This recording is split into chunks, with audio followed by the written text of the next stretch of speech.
Ya,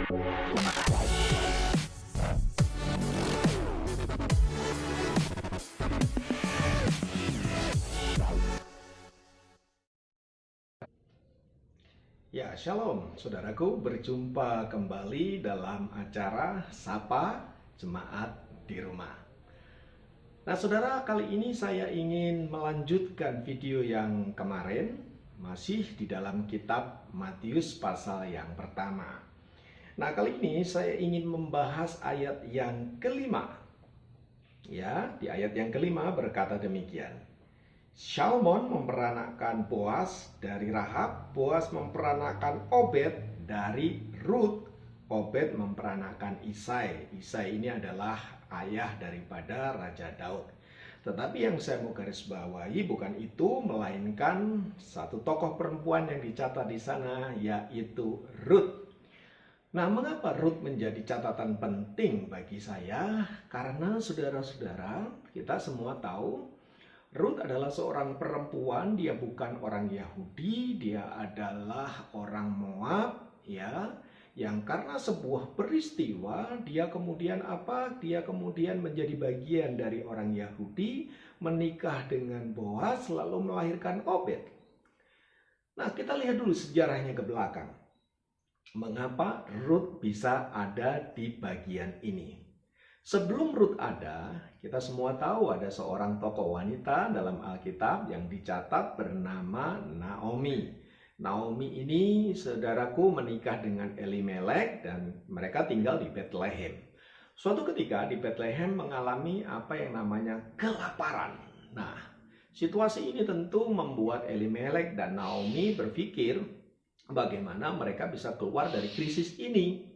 Wajar sekali kalau dia kemudian berpikir pindah ke kota lain dan mencari kehidupan yang baru. Dia memutuskan untuk pergi ke Moab. Tetapi apa yang terjadi? Dia ketika ada di Moab, dia kemudian menjalani kehidupan yang sangat tragis, di mana suaminya meninggal, lalu kemudian kedua anaknya itu juga meninggal. Lalu kemudian tinggallah mantan-mantan menantu, ada Rut dan ada Orpa. Orpa memutuskan kembali pulang ke rumah orang tuanya, tetapi Rut ini menarik. Mengapa menarik? Karena hatinya Rut melekat kepada Naomi, mantan mertuanya.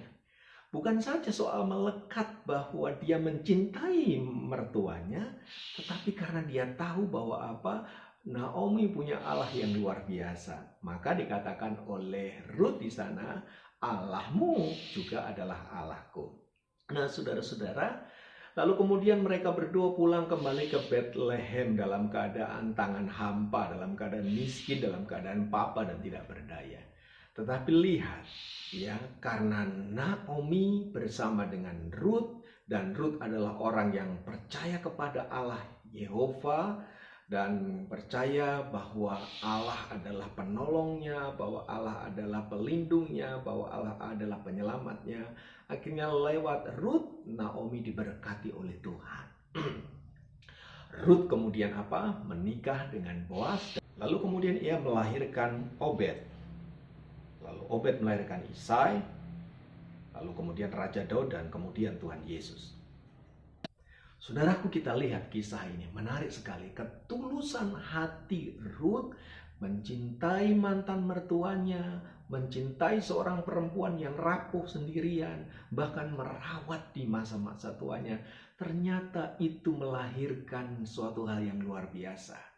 Setiap jerih payah, setiap jerih lelah, setiap pergumulan, dan setiap hati yang tulus, cinta yang tulus diberikan, tidak pernah sia-sia. Allah memperhatikan Rut sedemikian rupa.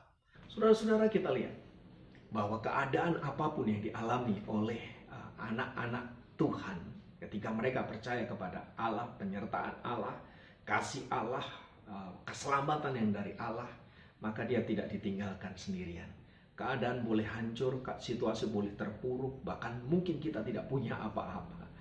Selama berjalan bersama dengan Tuhan, kita pasti bisa melewati semua tantangan yang ada, karena problemnya bukan keadaan itu yang mengendalikan kita, tetapi Allah yang maha tinggilah yang mengendalikan hidup kita. Dia sanggup mengangkat, dia sanggup menurunkan, dia sanggup membuka, tapi juga dia sanggup menutup.